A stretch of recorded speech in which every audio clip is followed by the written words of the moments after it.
All right, let's see what we have left to plant along the street front. Good morning, dear viewers. We're going to put in some more plants on our street front garden full of native plants. I've got some selections chosen already for today, so let's go take a look at what they are. Okay, this first one right here, this is Hypericum aceron. That is the great St. John's wort. This is Hypericum prolificum. Hypericum prolificum, that's also what this is here, Hypericum prolificum. And this one, there we go, in the light there. This one is Hypericum punctatum, or dotted St. John's wort. Okay, so the dotted St. John's wort will take just about any sun and any soil moisture conditions. It does need some sun. The shrubby St. John's wort is actually a shrub, and it will also take a variety of conditions from full sun to shade to dry and moist. It doesn't really matter too much to this plant. Great St. John's wort is a little bit more particular about its moisture. It wants a more moist soil, but it will take sun or shade or whatever. So these are fairly versatile plants. And I've got a couple of spots for them. Hypericum prolificum grows to be about 4 feet tall, blooms yellow in July, August, and September. Great St. John's wort grows to be about 6 feet, blooms yellow in July and August. Make sure I got this one. Hypericum punctatum grows to be 2 feet tall, blooms yellow in July, August, and September. Here we have Pearly Everlasting and Sweet Everlasting. So we've got Anaphalis margarietaceae. This is your Pearly Everlasting. And we have Pseudonophyllum obtusifolium. This is your Sweet Everlasting. These are both full sun, dry condition plants. Anaphalis margarietaceae grows 2 feet tall, blooms white, June, July, August, and September.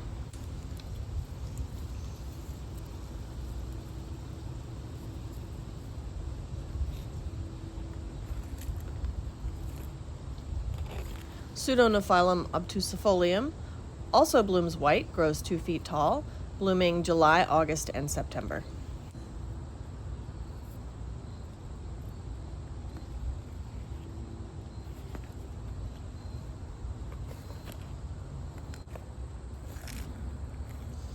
All right, I have more Monarda fistulosa. This is the lavender bee balm, purple bee balm.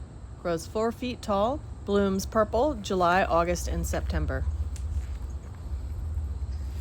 Not that you can tell because the season has it already, but this is Camerinian angustifolium, or fireweed. Fireweed grows 4 feet tall with pink blooms July and August.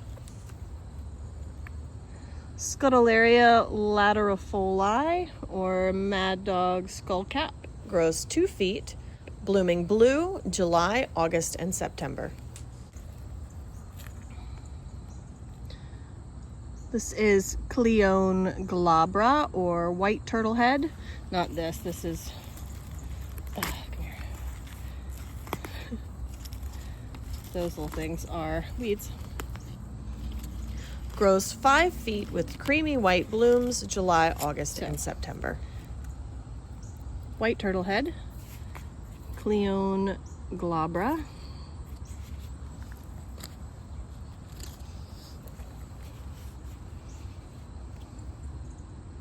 Asclepias incarnata.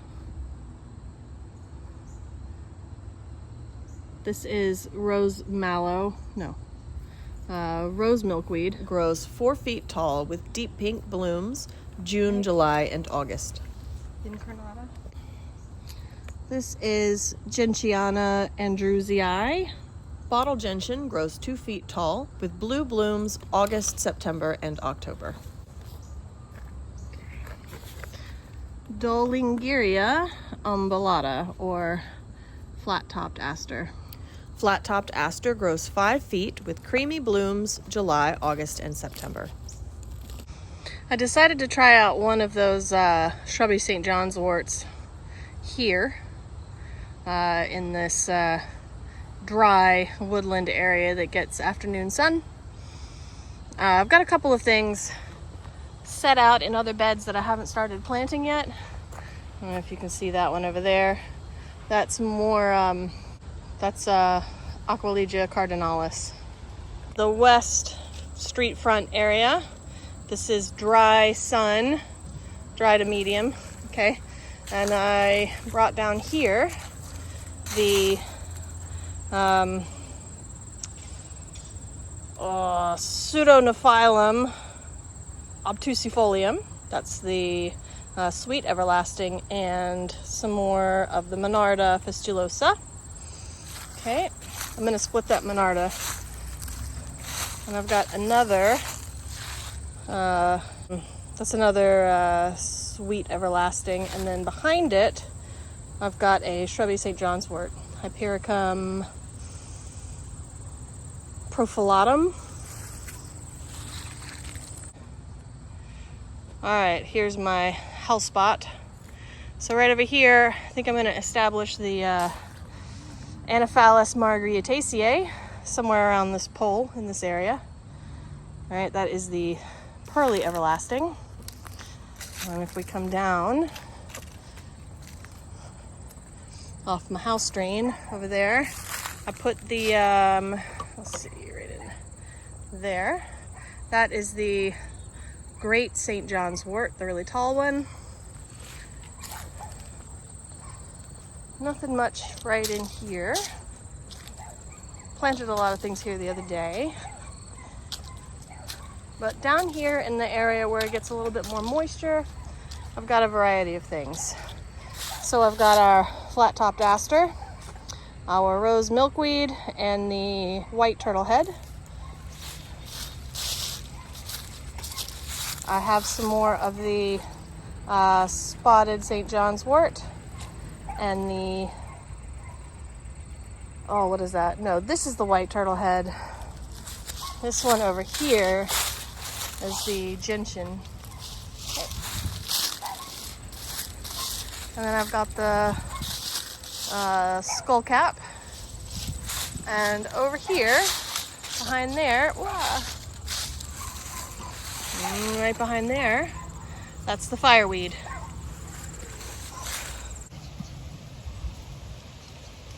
Day 2. I got everything laid out yesterday, so I'm gonna plant today. In about 4 nights, we're gonna get down to 29 degrees Fahrenheit, and that's gonna be, there's gonna be that 2 nights in a row. So I wanna try to get as many things planted in the ground as possible. Now these plants, they're not tender, they're perennials, and they're all native plants, so they will do just fine in the temperatures. But I'd rather plant them in the ground before the frost rather than after. So I'm gonna do a lot of hard work between now and then. Whew. I'll see if I can get them all on the ground today.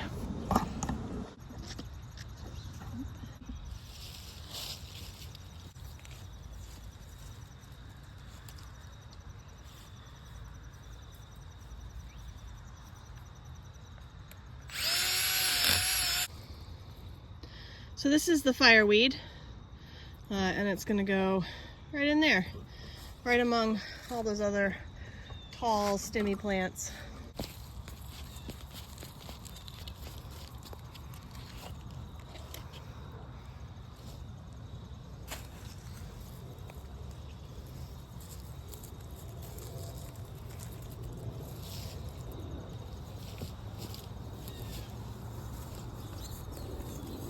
Fireweed attracts a variety of bees, moths, butterflies, and hummingbirds. It is a host plant for a variety of moths, including the elephant hawk moth, bedstraw hawk moth, and the white-lined sphinx moth.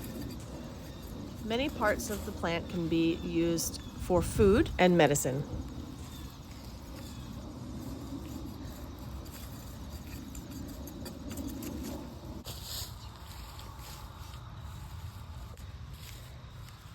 Right there.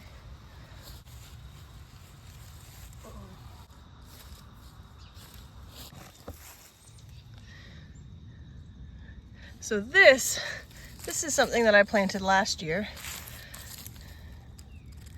Okay, and it came out of, one of these pots like this last year. Went into the ground in a little clump, a couple little clumps. It should be bigger next year. I don't even know, can't even tell what that is. Clearly it got some growth on it. But perennials, when you start them from seed, they take a little while. There's another clump.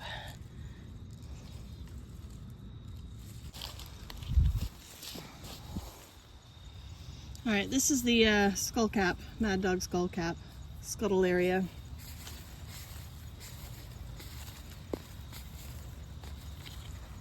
Oh, goodness.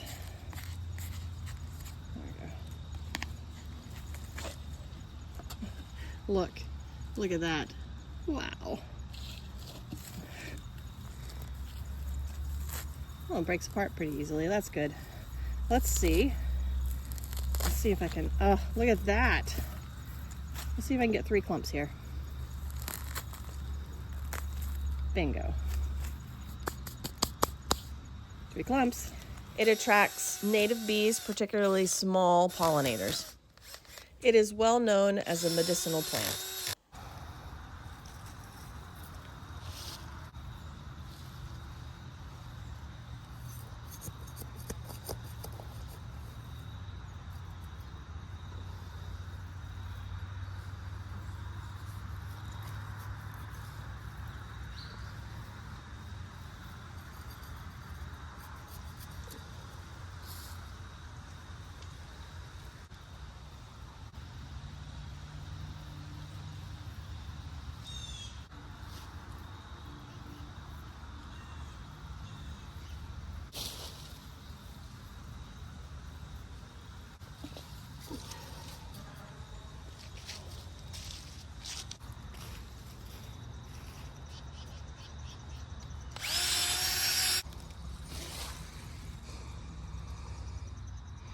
So if I remember correctly, this is the white turtle head. I'm gonna just plant this as one pot by itself. I'm not gonna divide it. I'm just gonna stick the whole thing in the ground. It supports butterflies and hummingbirds and is the larval host for the Baltimore checker spot butterfly.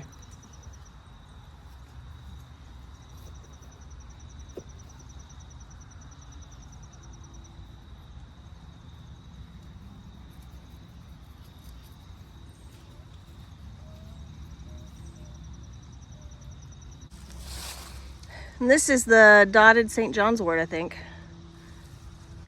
Yeah, this is the dotted St. John's wort. I'm gonna divide this into maybe 3 clumps. Let's see.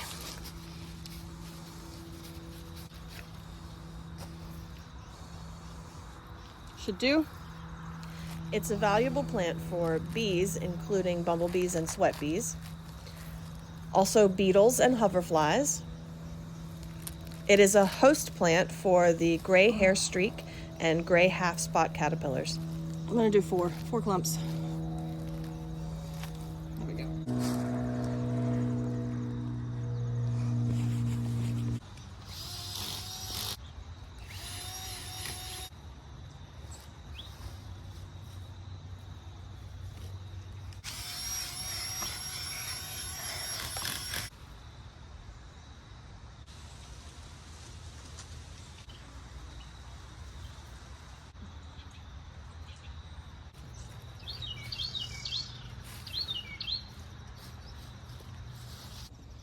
All right, I got one right over here next to the blue lobelia planted the other day and the skull cap planted just now. There it is. This little one that I showed you earlier, I think that might be the other monkey flower that I planted last year. All right, I've got 2 of the St. John's worts here and here. And that's the turtle head I just planted. And this is the lobelia that I planted the other day. And then I put one more here. This is a scutellaria I planted last year before last. And there's another one here, skullcap. There's also a, that's a meadowsweet, I think. And now I've got these 3. Okay. This one is the rose milkweed. I'm not sure if I'm gonna get more than one out of this.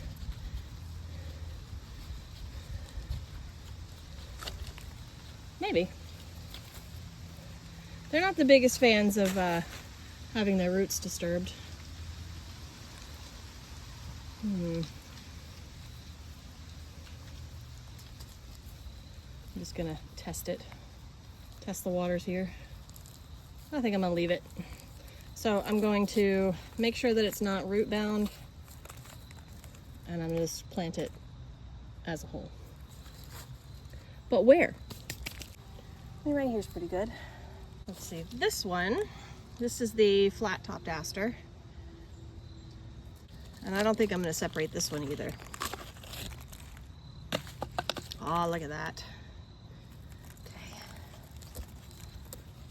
Let's rough this one up a little bit. I've got calico aster right there. And then I don't have many other asters right in this area.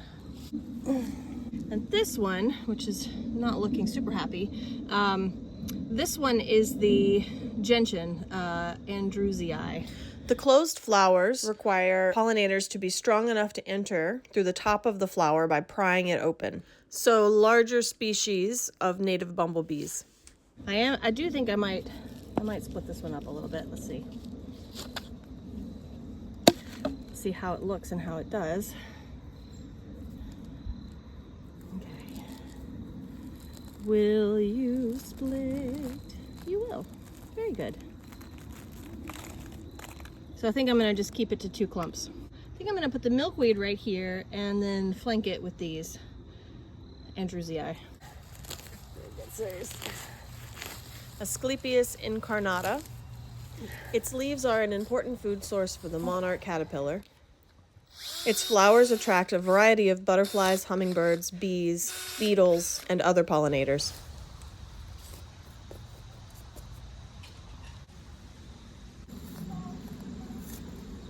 I'll put the aster right there. Like most asters, it is a pollinator powerhouse. Many different pollinators are attracted to its nectar and the pollen of its flowers. Species include long and short-tongued bees, wasps, flies, beetles, and butterflies, also songbirds and even wild turkeys. All right, right up there, that's where I put the giant St. John's wort. Let me go get it.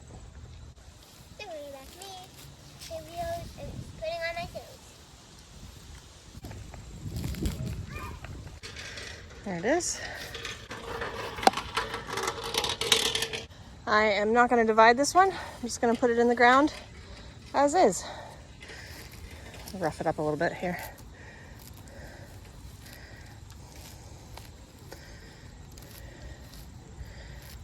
I love how so many more of the seeds germinated later. So these germinated in the spring and these germinated at some point later. This is a host plant for a variety of moths and butterflies, including the wavy-lined emerald butterfly. It is an excellent food source for many different pollinators, including bumblebees and smaller bees, as well as other insects. These right here are the sweet everlasting. It's also sometimes called rabbit tobacco, I guess. Anyway, I'm gonna put them here by this pole.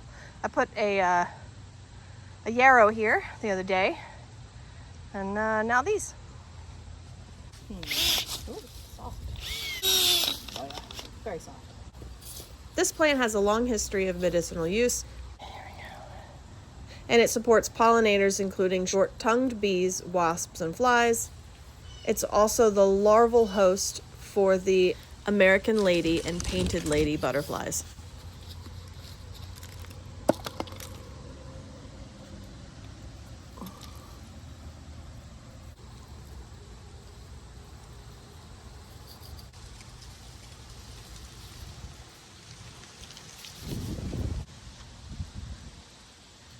All right, that is one of my 2 pearly everlastings. And I don't think I'm gonna divide this clump. I think I'm just gonna put it in right where it is. Like sweet everlasting, it is also a host plant to American lady, that's Vanessa virginiensis, and painted lady, that's Vanessa cardui butterflies, in addition to supporting a variety of other pollinators. This is the shrubby St. John's wort. I think I can divide this into 2. Let's see. This one is a bee magnet. It supports a variety of native bumblebees, There we go. Ooh. as well as other small Wow. native bees.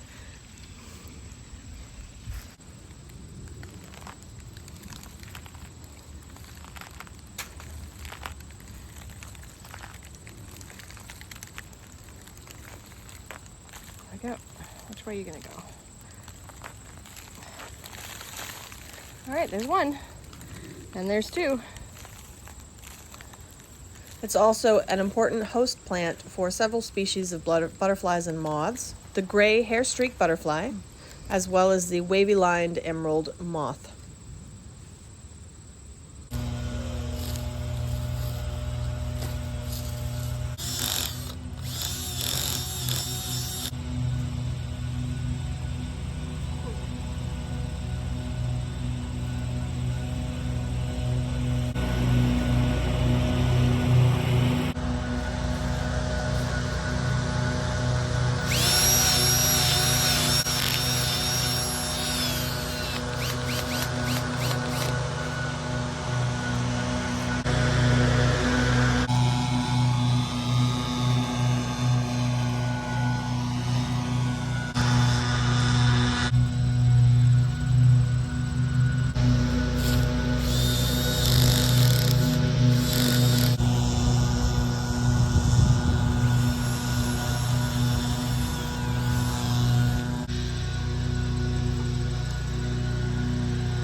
Look at that.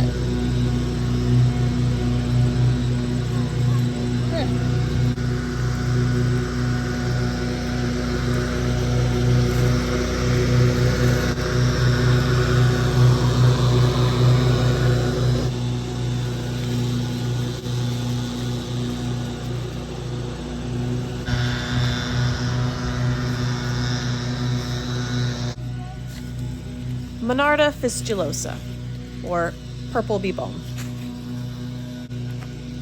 This is an important larval host plant for the hermit sphinx, orange mint moth, and the raspberry pyrosta.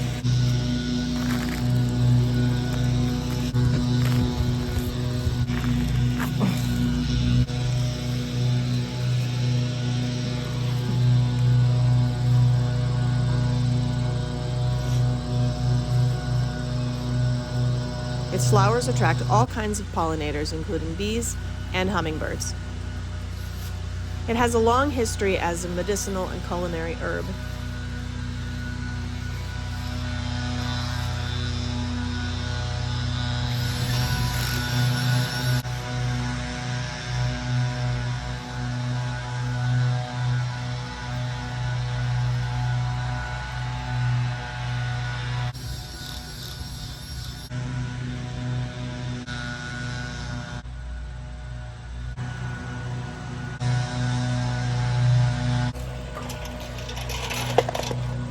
Lawn care company for my neighbors. They're blowing leaves. Super fun. So I'll close this video out in a minute when they're done. All right, it is evening now. I did get all of those in the ground, which is great, and I've laid out some more, but let me see if I can remember what I put where, okay? So here on the end, right in there, that's the fireweed.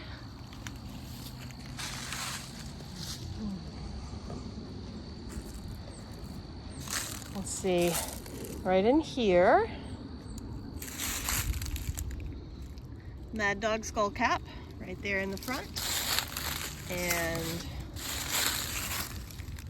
this one, that's the dotted St. John's wort. Okay. Is this something? I don't think so. Not from this year anyway. Let's see. These are things I planted earlier. Let me back you up in here. Alrighty. A couple things right in here. Okay, that's the flat-topped aster. And we've got another dotted St. John's wort.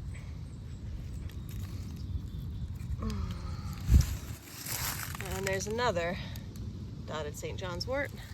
Did I plant this today? Yes, this is the white turtle head. I just planted today. Something for tomorrow. More St. John's wort, dotted St. John's wort. And right in here, I did these, this and this. Those are Gentiana andrewsii, and this is the rose milkweed.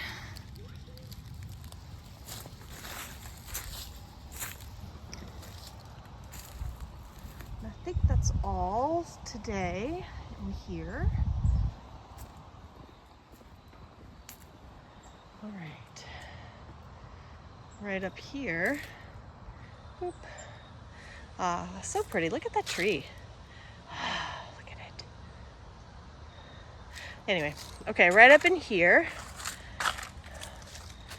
Just one new thing, I think, in here. Yes. Planted the great St. John's wort. Right there. Okay, moving down.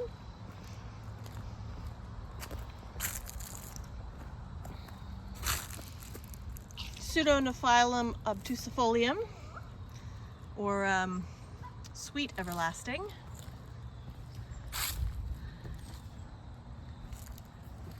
I feel like I'm forgetting something, but I don't think I am. All right, let's go down here.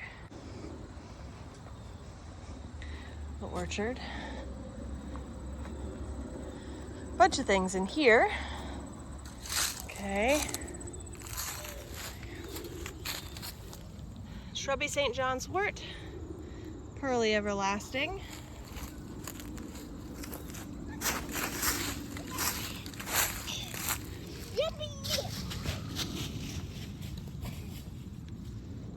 Monarda fistulosa.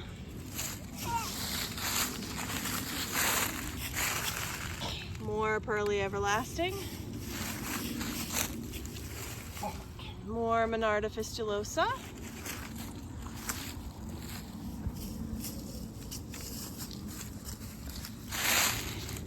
More pearly everlasting. And that's another shrubby St. John's wort. And another Monarda fistulosa. That's a pretty good day of planting, I think. I've got some more pots set out for tomorrow, so I'll get another bunch of plants in the ground tomorrow. That's another video though. This one's long enough. Join me in the next video. Bye.